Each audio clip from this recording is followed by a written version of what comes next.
Baik, perkenalkan, nama saya Gagas Priyatmiko. Saya dengan NIM 2268 561136 dari kelas E dengan mata kuliah Sistem Operasi dengan dosen pengampu Bapak Idewo Made, Bayu Atmaja Darmawan, Eskom MCS. Baik, kita akan mulai presentasi saya tentang pengenalan sistem operasi. Oke, jadi yang sangat saya bahas dalam presentasi kali ini yaitu apa itu sistem operasi, perkembangan dari sistem operasi, contoh dari sistem operasi, sejarah dari Android, dan struktur sistem komputer. Oke, pertama-tama kita akan bahas tentang apa itu sistem operasi. Oke, sistem operasi ini adalah sebuah perangkat lunak yang berperan sebagai penghubung. Oke, jadi sistem operasi ini ada sebuah penghubung, di mana penghubung itu adalah jadi sistem operasi adalah sebuah penghubung antara hardware atau perangkat komputer dengan nantinya software yang akan dijalankan oleh pengguna. Oke, jadi sistem operasi ini adalah sebuah perangkat lunak yang berfungsi untuk mengelola berbagai macam sumber daya yang terdapat pada komputer, baik itu prosesor, VGA, input-output, dan lain-lainnya agar dapat berjalan secara efisien.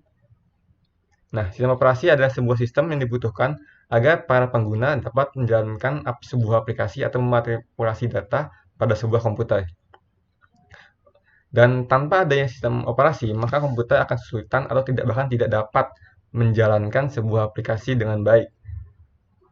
Oke, selanjutnya, apa itu fungsi dari sistem operasi?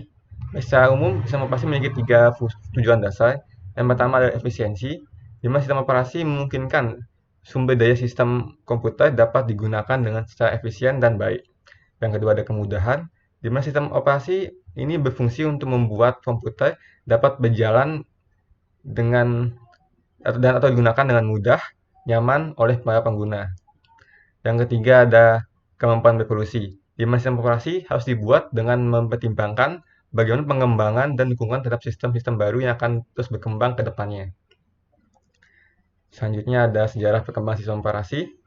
Jadi pada generasi awal, yaitu pada tahun 1945 sampai 1955, generasi pertama merupakan awal perkembangan sistem komputasi elektronik sebagai pengganti sistem komputer mekanik. Nah, hal ini menyebabkan kecepatan manusia untuk menghitung itu terbatas.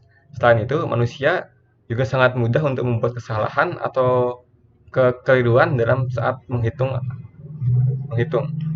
Nah, pada generasi ini belum ada sistem operasi, maka sistem komputer diberi instruksi secara mandiri langsung oleh penggunanya. Oke, pada generasi kedua yaitu pada tahun 1955 sampai 1965, pada generasi ini mulai diperkenalkan yang namanya Batch Processing System. Nah, yaitu sebuah sistem yang di mana job dikerjakan dalam satu rangkaian lalu dieksekusi secara berurutan. Nah, pada generasi ini sistem komputer belum memiliki sebuah sistem operasi, tapi beberapa fungsi dari sistem operasi sudah ada, yaitu seperti contohnya ada FMS dan juga IBSYS. Oke, jadi pada generasi ketiga yaitu tahun 1965 sampai 1980, sistem operasi pada generasi ini mulai dikembangkan untuk melayani banyak pengguna. Jadi para pengguna berkomunikasi lewat terminal secara online ke komputer. Sistem operasi menjadi multi-user, di mana digunakan oleh banyak pengguna sekaligus, menjadi multi-programming, di mana dapat melayani berbagai macam program secara sekaligus, dan menjadi multitasking, yaitu dapat melayani banyak tugas dalam sekaligus.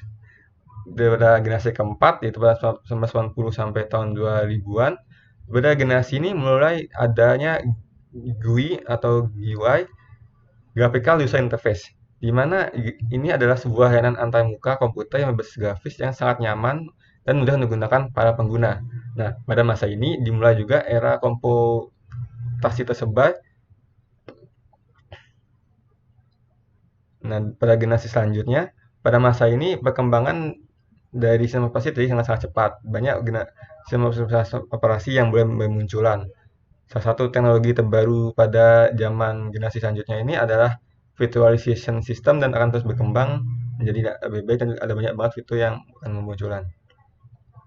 Nah, berikutnya contoh-contoh dari sistem operasi yang sering digunakan.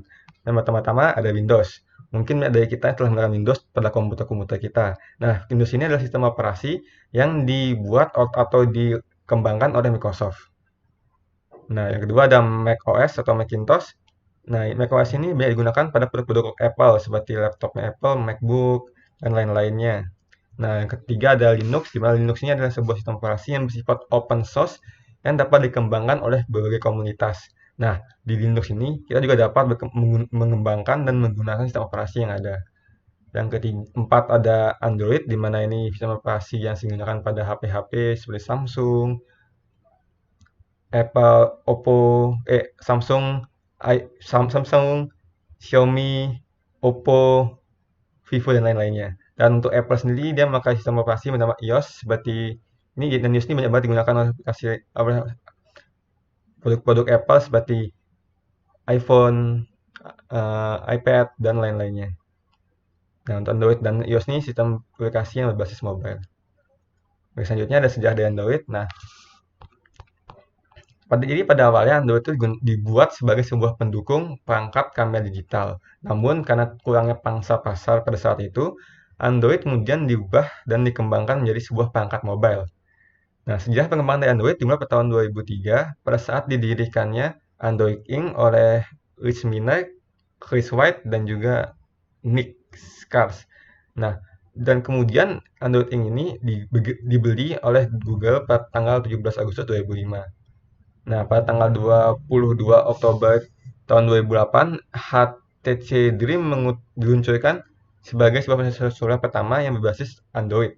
Nah, dan lalu di tahun sebelumnya dan setelahnya muncul lagi ponsel pintar dari Nexus yang diluncurkan oleh Google dengan bantuan HTC sama pembuatannya. Nah, hingga akhirnya melahirkan berbagai macam brand OEM yang berbeda dari Asus, Samsung, LG, Oppo, Xiaomi, dan lain-lainnya sebagainya. Dan yang saat ini banyak sekali Android digunakan oleh smartphone karena lebih fleksibel dan juga lebih nyaman untuk digunakan. Nah, Android juga terus berkembang pesat hingga saat ini menjadi lebih populer lagi, yang menjadi lebih baik lagi dan sudah menguasai pangsa pasar. Nah, ini pengembangan Android dari masa ke masa. Pertama ada Android Astro 1.1, ada Android Banner 1.2, Android Cupcake 1.5, Android Donut 1.6, Android Eclair 2.0 sampai 2.1, ada Android Froyo 2.2, Android Gingerbread 2.4, 2.3, ada Android Honeycomb di 3.0, Ice Cream Sandwich di 4.0, Android Jelly Bean di 4.1, ada Android KitKat di 4.4, Android Lollipop di 5.0, Android Marshmallow di 6.0, Android Nougat di 7.0, Android Oreo di 8.0, ada Android Pie di 9.0, dan kemudian di Android 10, Android 11, Android 12, dan pakai ada Android 12L. Oke, selanjutnya saya akan bahas tentang struktur sistem komputer. Baik, jadi ada 4 struktur sistem komputer yang dasar. Pertama-tama itu adalah perangkat keras. Nah, perangkat keras ini berfungsi untuk menjaga sumber daya dasar bagi komputer. Perangkat kerasnya meliputi prosesor, memori, perangkat input-output, penyimpanan, dan lain-lainnya. Nah, yang kedua ada sistem operasi. Di mana sistem operasi ini bertugas untuk mengontrol dan mengatur penggunaan dari perangkat keras dalam menjalankan suatu program atau aplikasi atau dalam manipulasi data dalam komputer. Nah, selanjutnya ada aplikasi, di mana aplikasi ini menentukan cara penggunaan sumber daya sistem dalam memecah masalah. Nah, contoh aplikasinya ada aplikasi untuk compile, ada web browser seperti Google Chrome, Bing, dan lain-lainnya. Ada Windows Explorer juga, ada video game, dan lain-lainnya. Dan terakhir ada pengguna ini baik itu manusia sendiri ataupun perangkat ataupun komputer lainnya. Nah, sekian presentasi dari saya. Maaf jika ada kesalahan atau salah kata, dan terima kasih telah mendengarkan. Terima kasih.